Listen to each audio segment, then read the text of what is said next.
Next up, we're going to be learning all about whether or not your data should be distributed, and if so, how.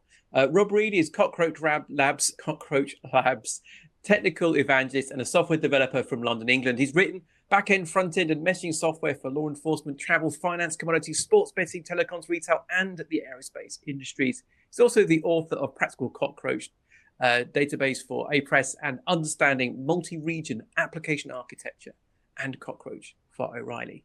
So, I mean, Rob's going to know his stuff. So, Rob, over to you. Thank you very much, Sam, and also thank you to Brian and Siam. That was both very interesting technologies talks, and I hope I'm not the only one feeling out of my depth because they were pretty deep. So, as Sam says, I'm Rob Reid, the technical evangelist at Cockroach Labs. I'm the guy with the Cockroach DB tattoos. So big fan, although this isn't going to be a sales pitch for Cockroach DB by any means. So the reason for my talk today is to talk about the current state of data and AI, because without data, you wouldn't have data for your inference and things like that. We'll explore various AI use cases, and we'll look at how unifying transactional and vector databases can yield a lot of very cost-effective optimizations for your architecture. So let's get going. So first of all, we'll look at the state of AI and data specifically. Now, there are, as I see it, four main challenges when it comes to data. One is capacity. Now, we ran a very large-scale state of AI report a little while ago, and the results will come out on January the 29th.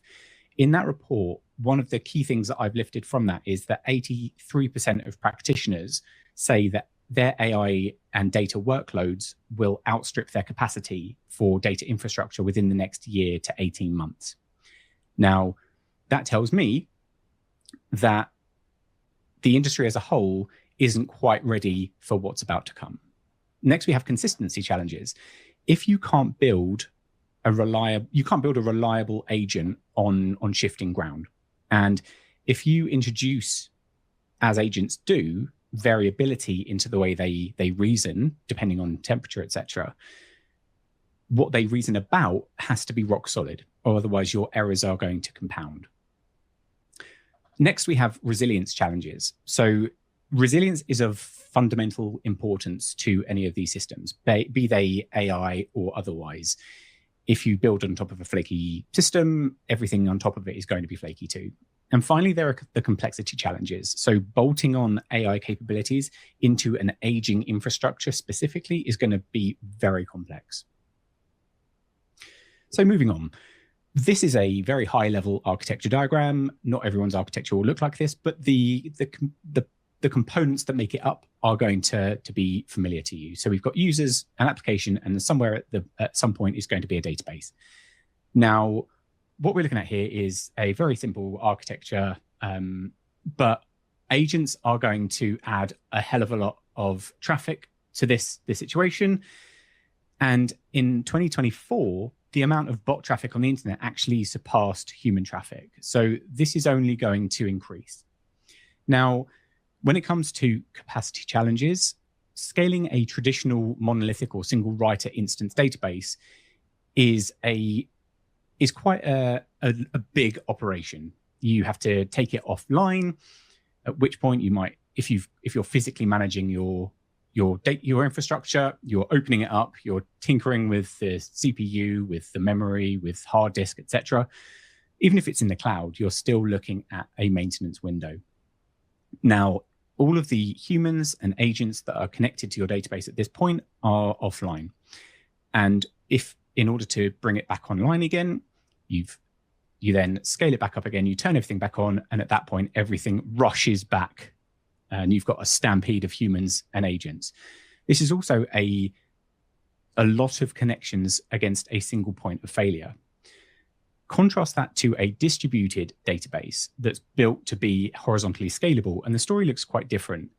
As the number of humans and agents increases, you simply add horizontal capacity to your database and it scales up. Once that capacity drops, maybe you've got a peak in workload that is predictable or otherwise, you remove the nodes and everything continues. It's a cost-effective way of running a database. Now, given that over 80% of people are already anticipating AI to exceed their infrastructure capacity, it's probably time we start looking at an infrastructure overhaul. Now, consistency is another big challenge. With systems that can't guarantee consistency, your agents aren't guaranteed to have a completely up-to-date worldview, or even necessarily a correct worldview. Now, if you picture maybe hundreds of thousands of agents all trying to get the same information, we go back to human scale issues like Ticketmaster. If they're all trying to get data and they're all seeing a slightly different view of the world, the importance of correct data cannot be understated when it comes to something that is inherently non-deterministic. Again, you can contrast this to a distributed database that provides strong guarantees, and your chances of agents running autonomously with bad data diminish significantly. Next, we have resilience. So in the event that a monolithic traditional database becomes available, every human and agent is immediately offline. Now, that's the best case. If something goes off immediately, you get hopefully paged, you've got a short downtime, everything's back online. Gray failures like network partitions and things like that, maybe disk stalls, they are a bit more insidious and they might affect your users more drastically. So until you are online at maybe 2 a.m. and able to remediate, you're down. And unless your data offers zero, the database offers zero RPO, that's recovery point objective, that's the amount of data you lose in an outage, that's data you're never going to get back. So again, we contrast this with a distributed SQL database, and things look quite different. Again, you can lose a node, an AZ, a region, a data center, perhaps even a country at larger scale deployments, and everything remains online. The system as a whole is able to achieve quorum, so you're online, your agents, your humans are happy. Finally, there's complexity. If your existing transactional system of record database doesn't support vectors, but all of your transactional and reference data is there, in order to run AI workloads, you're looking at building and managing a pipeline to extract data from your relational database and push it into a vector store. Now, that comes with additional data volumes, that comes with additional hardware requirements, and it also comes with additional licensing costs. So we'll look at what happens if you can unify that challenge later. And to further this, now imagine if you want to enter new markets with the same architecture. You might be looking at duplicate copies of the same infrastructure. And at that point, how do you aggregate it? How do you get a holistic view of your entire estate? Can you aggregate it without breaking the law in some sovereign nations? That there are, for example, Schrems 2, which prohibits the exfiltration of data from the EU to the States without prior consent from the data subject. So you're looking at building quite complex data pipelines in order to gain a real-time holistic view of data. Contrast that again with a distributed database, and you can run your database globally. So this very crude diagram shows a globally distributed database with nodes in the US, the EU, and Asia Pacific. Each of these users can access data in their closest region, which is great for geo-partitioning and data sovereignty requirements, but it also offers low latency reads and writes to the data. Meanwhile, users of the system at a more global level can get a holistic real-time view of all their data. So to summarize, every different type of database is great at different things. You've got the traditional RDBMS systems, which are great for consistency, but have historically been poor for horizontal scalability. You need to manually shard databases like Postgres in order to achieve scale. NoSQL databases, on the other hand, were great for scale, but historically have been poorer at consistency. You're dealing with eventual consistency in many cases. Next are the dedicated vector databases, which are fantastic for complex vector workloads, but they might introduce the dual write problem or complex data pipelines if you need to have data in both a vector database and a relational database. And finally, there's distributed SQL databases with vectors. They get us towards a convergent solution that provides most of the requirements that you might need for your transactional and AI workloads. Let's have a look at some AI use cases now. So first we have recommendations and semantic search. Now, this is what things might look like in a unified system. But before you're able to do any of this, you've got to create vectors. And there are multiple ways you can achieve this. So for data that's highly categorical or demographic with clearly defined dimensions, you can create your own encodings. Maybe for some things you use one-hot encoding, you can normalize numerical values. Things like locality, long values, they're very easy to vectorize into vector dimensions. But for things that But where that breaks down is where you need to extract meaning from data, where embeddings from a large language model make more sense. So what we have here is a situation where you need to get more semantic meaning from data. And maybe you've got some kind of change data capture that pumps events in a transactionally consistent way out of your database through some kind of embedding process that creates the vector dimensions, and you store them back in your SQL database. And this is what a recommendations or semantic search would look like in a database that supports both. So in this example, we're looking for shoppers that are similar to a given user. Now, obviously, this is hard-coded. You would inject this as a parameter, but it returns the 10 nearest neighbors using cosine distance, which is this thing here. Now, you can use maybe Euclidean distance if you prefer, if the data lends itself nicely to that, or cosine if you care about the angle of difference between those two vectors. And the results look like this. Perhaps the user we were looking for is female. The different users we're searching for have different date of birth differences. Their locality, physical location, proximity is very close in these cases. And therefore, we can see that the cosine distance for the top 10K nearest neighbors for this user are very similar.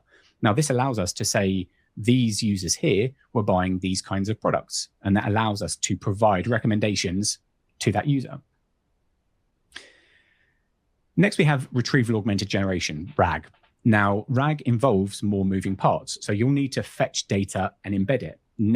And it necessitates the use of an LLM, whereas perhaps more categorical or demographic data doesn't necessarily involve that. Now, unifying your database into a single capable database that can do everything might be able to help you as the complexity of your AI workloads increases. And finally, we have a look at an agentic AI demo. Now, what we have here is a user that makes a purchase to a database. Now, not all of these agents are typical agents. That I'm using the word agent here quite loosely, but it gives you an idea as to what to expect. Now, this workload pumps messages out using change data capture, which might be built into the distributed SQL database of your choice. That goes on to a message queue that could be Kafka or perhaps Pulsar, webhooks, whatever it is you choose to use. And that then goes through a purchase event topic into the anomaly detection agent. Now, that will perhaps scour your database for anomalies, and that will write the anomaly to the database. If it finds one, that can then trigger another message to another topic, which will be picked up by a reasoning agent. You might want to take what information you have about that trade or purchase, whatever it happens to be, and reason about it into a friendly message that you can send to the customer. That gets written as a rich LLM response to the database, which causes another message to be published, and then you can notify the user about that event. So this is a very loose example of what you might be looking at here. So let me share my screen with you. You should be able to see a terminal window, two terminal windows with anomalies. Now, what I'm going to do, again, this isn't a sales pitch for CockroachDB. You can do this with other databases. But what I'll do, I'll spin up a 3-node database, happen to be using CockroachDB for this, and then I'll create some tables. So what I'll do, this will be a trading example. I'll create a trader table. They'll have an ID and a full name, very contrived, very simple. A counterparty table, which has an ID, name, and nickname. A securities table, the thing that they're trading. 2 enum types, either buy, sell as an action type, ounces, tons, and kilograms for units. And finally, a trade table. Now, this brings together all of the data that we stored above. So it links all the tables together, via foreign keys. And then we have some additional context about that trade. Finally, there's a very small 7-dimension vector, which has a vector index on that. I'll create this now, and then I'll show you how I populate that vector. So currently, inserting a trade won't populate that vector because I haven't told the database how to do that yet. This is where you would make a decision as to the level at which you wish to embed your data. If you need to extract semantic meaning from that data, what I'm about to show you is probably not the best approach. But because my data is very simple, very contained, very categorical, I can create a function that allows me to do this. So I have a vectorized trade before insert function, and then I normalize that data before creating a vector dimension from each part. So the units lend themselves nicely to one hot encoding. So I create the 3 parts of the vector dimensions in here. I normalize the quantity based on a maximum estimated quantity and a minimum. Same for price, same for time. So I can determine whether a trade is anomalous based on out of hours activity. And then I finally build up that vector and return it. That needs to go into a trigger for it to be usable. So I'll create a before insert trigger. And now if I insert some data, I'll just stream some data in using a tool of my own devising, and then I'll start a workload. Now, what this is going to do is going to simulate 10 traders all making about two trades per second. Now, obviously, a human trader wouldn't be working at that pace, but maybe an agentic trader would. I can show vectors being populated in the database now, and we can see that a distinct search based on buy and sell and units yields this result. We have buys, which have the first part of the vector dimension, that's 0. Sell is 1. Then we have the 1 hot encoding based on the ounce, ton, and kilogram for both buys and sells, and then other properties that make up that trade. Now, before I start to insert anomalies, I'll insert some known data for a trader. Let's just insert some normal data for this trader. And I'll show you what the insert actually looks like with an explain. Now, this is the explain plan for, or the query plan for the insert. And what we can see is we're definitely calling the vectorized trade before insert function thanks to our trigger. I can also show the trade itself. So if I select these values from the trade, it was a buy in ounces, 1,000 ounces at a cost of this, totaling this on this time at this time and date, and there's my vector. Now, what I'll do now is create another function to find anomalies.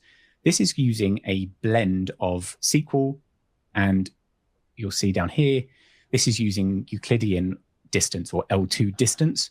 That allows me to determine an average trade. Now, this could be, if I wanted to, at the trader level or at the database level across all my traders. And that allows me to determine whether any of my trades are anomalous. So this is an anomaly detection workload. My trade IDs are here. The L2 distance is here. Now you can see that they're all fairly close together. The distance isn't very extreme. And if I were to select more, you'll just see more of the same. There's also a standard deviation for completeness. But what I'll do now, I'll insert some anomalous data. So let's insert an anomalous trade based on quantity. So normally this trader trades a lot lower than 10,000 kilograms of something. And I'll also insert something anomalous based on price. 10,000 USD is quite a lot higher than the average trade. If I run the select everything from the anomalies function again, this time we'll see that we've got an anomalous trade. We've got 2. One of those is my anomalous quantity. The other is the anomalous price. And we can see that the L2 distance and the standard deviation are much higher for these because they are anomalous. And because the vector exists alongside our relational data, we can run queries like this. I can call directly into my function. I can join it back onto the trade, and then I can see what properties of those trades were anomalous, what caused the anomalies to be flagged in the first place. So that was the end of my talk. That was the end of the demo. I hope you got a bit of, I hope you at least enjoyed the demo and got some interesting knowledge from the talk.